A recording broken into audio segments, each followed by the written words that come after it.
नवरात्रि के 7वें दिन भक्त देवी दुर्गा के शक्तिशाली स्वरूप मां कालरात्रि की पूजा करने के लिए तैयार हो जाते हैं। मां कालरात्रि, जिसका अर्थ है रात का अंधकार, दुर्गा की जंगली शक्ति का अवतार है। देवी कालरात्रि को व्यापक रूप से माता देवी, काली, महाकाली, भद्रकाली, भैरवी, मृत्यु रुद्राणी, चामुंडा, चंडी और दुर्गा के कई विनाशकारी रूपों में से एक माना जाता है।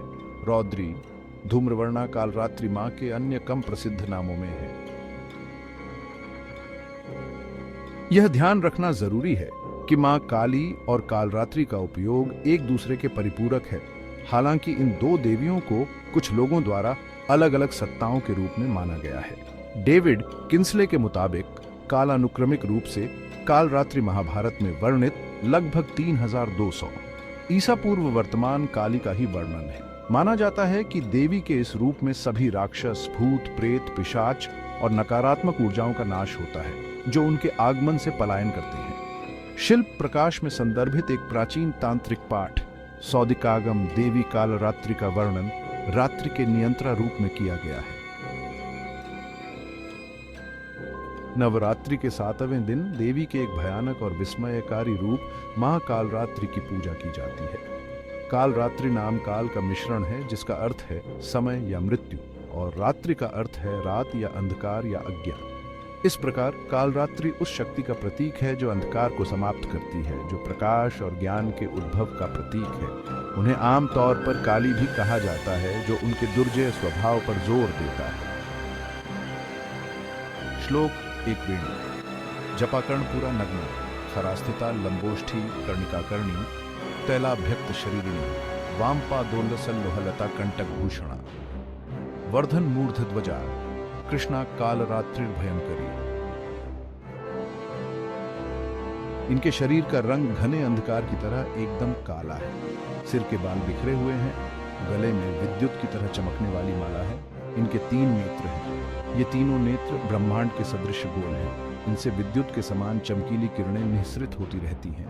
मां की नासिका के श्वास प्रश्वास से अग्नि की भयंकर ज्वालाएं निकलती रहती हैं। इनका वाहन गर्दभ यानी गदहा है। ये ऊपर उठे हुए दाहिने हाथ की वर मुद्रा से सभी को वर प्रदान करती है। दाहिनी तरफ का नीचे वाला हाथ अभय मुद्रा में है। बाईं तरफ के ऊपर वाले हाथ में लोहे का कांटा तथा नीचे वाले हाथ में खड्ग यानी कटार है। उड़ीसा के प्राचीन तांत्रिक ग्रंथ सौदिकागम, जिसका उल्लेख शिल्पा प्रकाश में किया गया है, में देवी कालरात्रि को प्रत्येक कैलेंडर दिवस के रात्रि भाग पर शासन करने वाली देवी के रूप में वर्णित किया गया है। वह मुकुट चक्र, जिसे सहस्रार चक्र के रूप में भी जाना जाता है, से भी जुड़ी हुई है, जिसके बारे में कहा जाता है कि यह उपासक को सिद्धियां यानी अलौकिक कौशल और निधियां यानी धन प्रदान करती है, विशेष रूप से ज्ञान, शक्ति और धन। कालरात्रि को शुभंकरी के नाम से भी जाना जाता है, जिसका संस्कृत में अर्थ शुभ या अच्छा करने वाला होता है, इस मान्यता के कारण कि वह अपने भक्तों को हमेशा सकारात्मक परिणाम प्रदान करती है। इसलिए ऐसा माना जाता है कि वह अपने भक्तों को निडर बनाती है। मार्कंडेय पुराण दुर्गा सप्तशती के अध्याय 1 श्लोक 75 में देवी का वर्णन करने के लिए कालरात्रि शब्द का प्रयोग इस प्रकार किया गया है। प्रकृतिस्त्वांच सर्वस्य गुणत्रय विभाविनी कालरात्रिर्महारात्रिर्मोहर्त्रिश्च दारुणा आप सभी का मूल कारण है।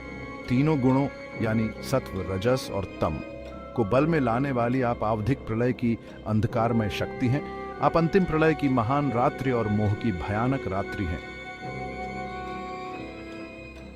स्कंद पुराण में भगवान शिव द्वारा अपनी पत्नी पार्वती से देवताओं की सहायता करने की प्रार्थना का वर्णन है। जब वे राक्षस राजा दुर्गमासुर से आतंकित थे, वह स्वीकार करती है और देवी कालरात्रि को भेजती है, एक ऐसी महिला जिसकी सुंदरता ने तीनों लोकों के निवासियों को मोहित कर दिया। उसने अपने मुख की सांस से उन्हें भस्म कर दिया।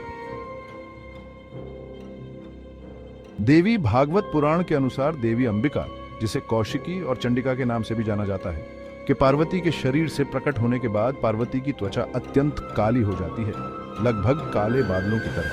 इसलिए पार्वती को कालिका और कालरात्रि नाम दिया गया है। उन्हें 2 भुजाओं वाली एक तलवार और खून से भरा खोपड़ी का प्याला पकड़े हुए बताया गया है, और वह अंततः राक्षस राजा शुंभ का वध करती है। देवी कालरात्रि के अन्य शास्त्रों में ललिता सहस्र नाम ब्रह्मांड पुराण में पाया जाता है और लक्ष्मी सहस्र नाम शामिल है। हिंदू पुराणों के अनुसार देवी दुर्गा को क्रूर राक्षस रक्तबीज का नाश करने के लिए अपने सबसे भयानक अवतार देवी कालरात्रि में आना पड़ा। देवताओं की सेना में कोई भी रक्तबीज को नहीं मार सकता था, क्योंकि उसे भगवान ब्रह्मा से आशीर्वाद प्राप्त था कि उसके खून की प्रत्येक बूंद जमीन पर गिरने से रक्तबीज का एक और अवतार बन जाएगा। जब कालरात्रि ने उस पर हमला किया तो उसके बहे हुए खून से उसके कई क्लोन पैदा हो गए। ऐसे में उसे हराना असंभव हो गया। इसलिए युद्ध करते समय कालरात्रि ने क्रोधित होकर उसका खून पी लिया ताकि वह नीचे न गिरे और अंततः रक्तबीज को मार डाला। वह इतनी भयंकर और विनाशकारी हो गई कि उसने अपने सामने आने वाले सभी लोगों को मारना शुरू कर दिया। सभी देवताओं ने उसे रोकने के लिए भगवान शिव के सामने प्रार्थना की। अपने प्रिय पति को अपने पैर के नीचे देखकर उसने अपनी जीभ निकाल ली थी और उनको खड़ा होने में मदद की और अपराध बोध में वह लड़ाई के बारे में भूल गई और ऐसे भगवान शिव ने उसे शांत किया। मां कालरात्रि का स्वरूप देखने में अत्यंत भयानक है, लेकिन यह सदैव शुभ फल ही देने वाली है। इसी कारण इनका एक नाम शुभंकारी भी है। अतः इनसे भक्तों को किसी प्रकार भी भयभीत अथवा आतंकित होने की आवश्यकता नहीं है।